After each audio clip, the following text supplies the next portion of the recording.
ऊपर नजर गई, भाभी ने कुछ भेजा है, वो बेचारा छिपा रहा है, छिपा रहा है। कैसे कहें, कैसे सामने रखें? लेकिन भगवान ने कहा, सुदामा अभी भी तुम्हारी पुरानी आदत नहीं गई?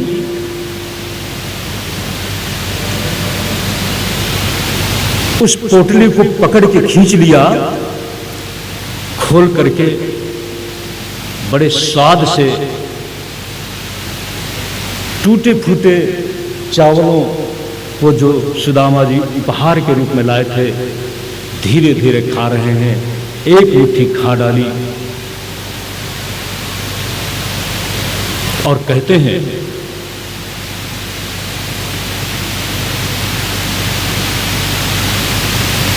किम उपायनम आनीतम ब्रह्मन में भवता ग्रहात। आप अपने घर से मेरे लिए भाभी के द्वारा कुछ भेजा हुआ क्या लाए हैं?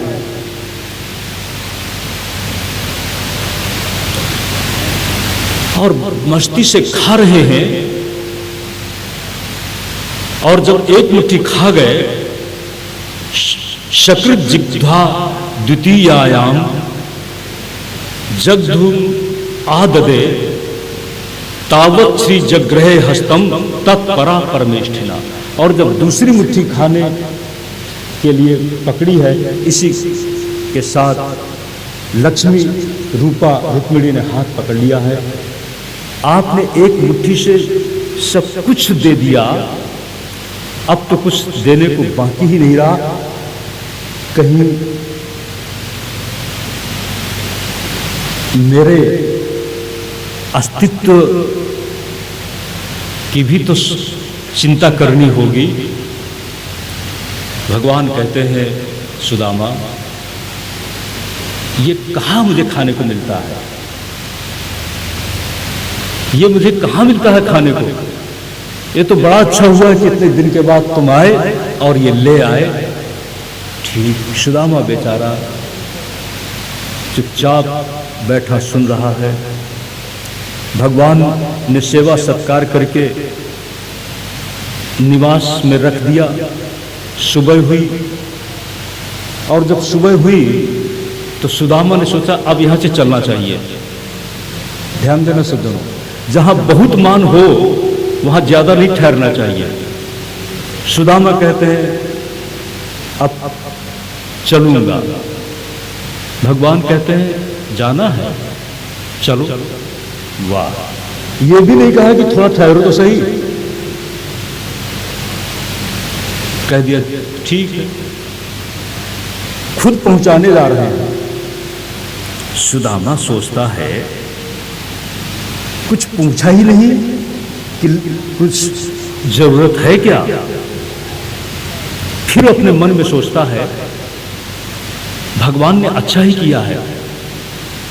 अगर वो मेरी जरूरत की बात पूछते और कुछ देते तो हमारे अंदर बैठा हुआ जो ब्राह्मण है वो लोभी हो जाता। इसलिए हमारे जीवन में लोभ न आए, हमारे जीवन में भोगों की कलुषता न आए, इसीलिए भगवान ने हमको कुछ पूछा ही नहीं। वाह, सुदामा का चिंतन भी कितना ऊंचा है। प्रश्न पैदा हुआ और प्रश्न के साथ ही कितना उदात्त, कितना ऊंचा समाधान। ये नहीं सोचा अरे भगवान कुछ ही दे देते, थोड़ा ही पूछ लेते। नहीं, आज रास्ता नहीं मिल रहा। सुदामा जी कहां भटक गए हैं? सुदामा जी को रास्ता नहीं दिखाई पड़ रहा है कि मेरा रास्ता कौन है। बात यह, जब सुदामा जी लौटे तो रास्ते भी सुधर गए और जहां कुछ नहीं था आलीशान एक महल जैसा मकान दिखा। ये सोचे कहां गई मेरी झोपड़ी, कहां गई? हम ही को लगता है भ्रम हो गया, ये हुआ क्या? तभी देखते हैं द्वार पर खड़ी है ब्राह्मणी सुशीला। आओ आओ आओ। तब पता लगा। ये है सज्जनों भगवान के अनुदान का सार्थक रूप। वह भगवान सुदामा के लिए तो ठीक है, सुदामा से घर नहीं है, किसी भी व्यक्ति का घर व्यक्ति से नहीं है, किंतु उसके घर में बैठी हुई सन्नारी से है, पत्नी से है। पत्नी ही तो घर है, पत्नी ही तो संसार है। सुदामा की पत्नी को आज भगवान ने, जो केवल नाम मात्र की गृह लक्ष्मी थी, आज उसको सचमुच भगवान ने अपने अनुदान से गृह लक्ष्मी बना दिया। इस सुदामा प्रसंग के साथ हम आप लोगों के लिए भी कामना करते हैं कि भगवान आप लोगों को भी गृह लक्ष्मी बनाए। सुदामा जी अब सोच रहे हैं मेरी यात्रा न होती, फिर बोलने लगे कि मेरी यात्रा अगर न होती तो मेरे मित्र की महिमा का मुझे पता नहीं चलता। जीव का मित्र तो भगवान ही है। अपनी पत्नी को धन्यवाद देते हैं कि तूने बहुत अच्छा किया, तूने बहुत अच्छा किया। सुदामा के चरित्र के साथ ये जुड़ी हुई भगवान की रहस्यमय कृपा जान करके या अनजान हम जैसे भी हैं, उसकी महिमा की झलक, उसकी महिमा कृपा का अनुदान वो अपनी कृपा से हम सबको प्रदान करे। इसी बात के साथ आज की छठे दिन की कथा को यहीं पर विराम देते हैं। ओम ओम ओम। नारायणं नमस्कृत्य नरं चैव नरोत्तमं देवीं सरस्वतीं व्यासं ततो जयमुदीरये। यं प्रव्रजन्त मनुपेतमपेतकृत्यं द्वैपायनो विरह कातरया जुहाव।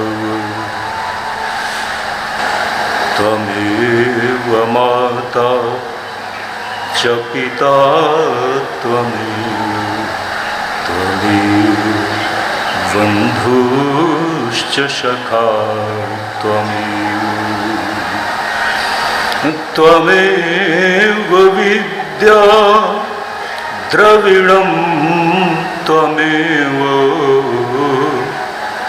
त्वमेव सर्वं मम देवदेव।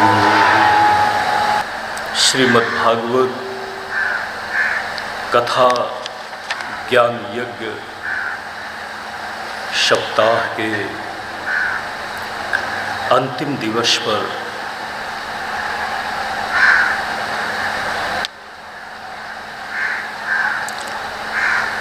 सुखदेव जी महाराज से परीक्षित की आंतरिक स्थिति का अवलोकन कर रहे हैं।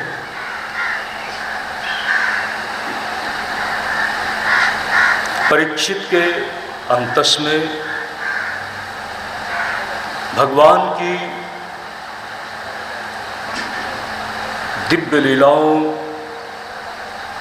से अलग अलग तरह की लीला कथाओं को सुनते सुनते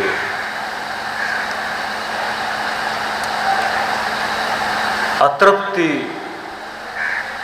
का दर्शन किया।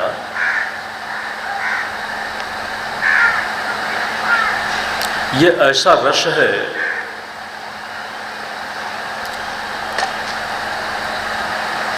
जिसे पाकर प्यास और बढ़ती ही चली जाती है।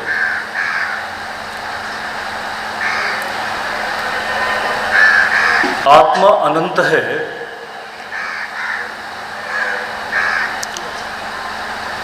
और जो कुछ भी व्यक्ति को मिलता है बाहर के जगत में चलते हुए वृत्तियों के साथ प्रवृत्तियों में, वह सब अल्प हो जाता है। जब तक मिला नहीं था तब तक उसको पाने की आशा थी, आशा का सुख था, और जब मिल जाता है तो इसी के साथ ये मन का बहुत विस्तृत क्षेत्र है। जो कुछ मिल जाता है उसको मन पाकर और बड़ा हो जाता है, और मन और बुद्धि के पीछे छिपी हुई अहम चेतना एक क्षणिक संतुष्टि के साथ फिर और कुछ की मांग में चारों तरफ व्यक्ति को प्रयत्नशील करा देती है। संसार में जो कुछ भी है वह सब क्षरणशील है।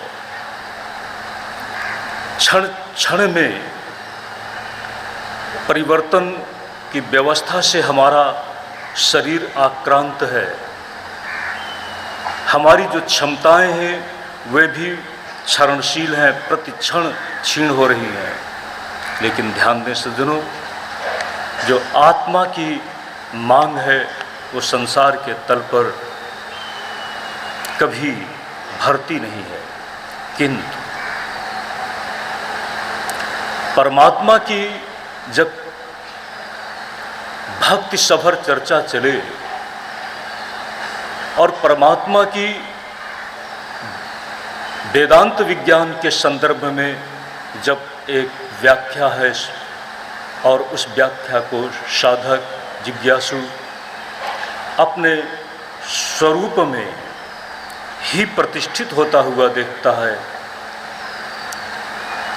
तो एक शब्द का भी उसको सुख मिलता है। और जब उस परमात्मा की सगुण साकार विग्रह से घटित लीलाओं को भक्ति भावना के साथ सुनता और समझता है, और इसी के साथ जब उसके अंदर रसानुभूति पैदा हो जाती है तो भगवान अनंत हैं और अनंत भगवान की भक्ति रस की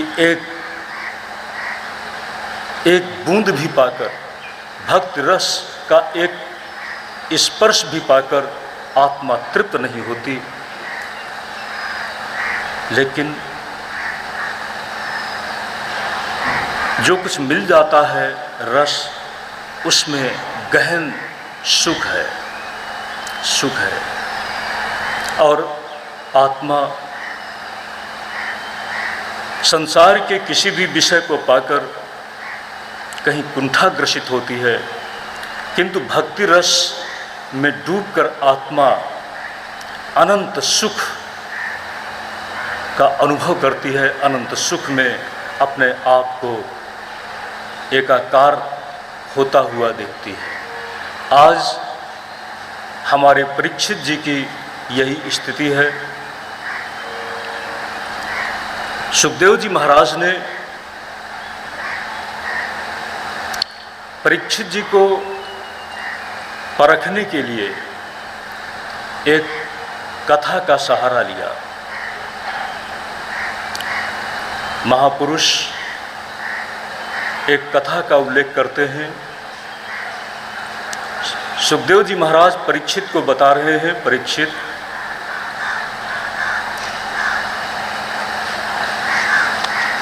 तुम्हारी समस्या से बहुत ही समानांतर समान एक राजा हुआ, और वो राजा तुम्हारे ही जैसा शिकार खेलने के लिए गया था, सांझ हो गई, वापस लौट नहीं सकता था। आगे बढ़ता है तो अंधेरा है, चारों तरफ से हिंसक जानवरों की आवाज आ रही थी।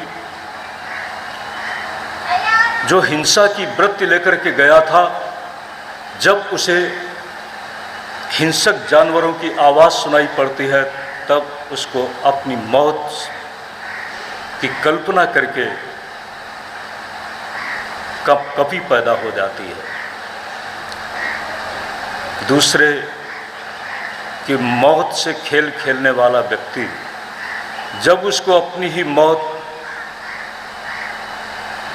की कहीं कोई संभावना दिखती है तो छटपटा उठता है, लेकिन उसको एक सहारा मिला। कहीं कुछ आवाज आ रही थी, बढ़ते धीरे धीरे अंधेरा बढ़ता चला जा रहा था। एक टिमटिमाता हुआ दीपक दिखाई पड़ा रोशनी के साथ, और राजा चलते चलते अपना घोड़ा छोड़ चुका था। एक झोपड़ी के पास पहुंचा और झोपड़ी के बाहर देखा कि एक आदिवासी काला कुरूप सब तरह से जो गंदा है, साफ सुथरा नहीं,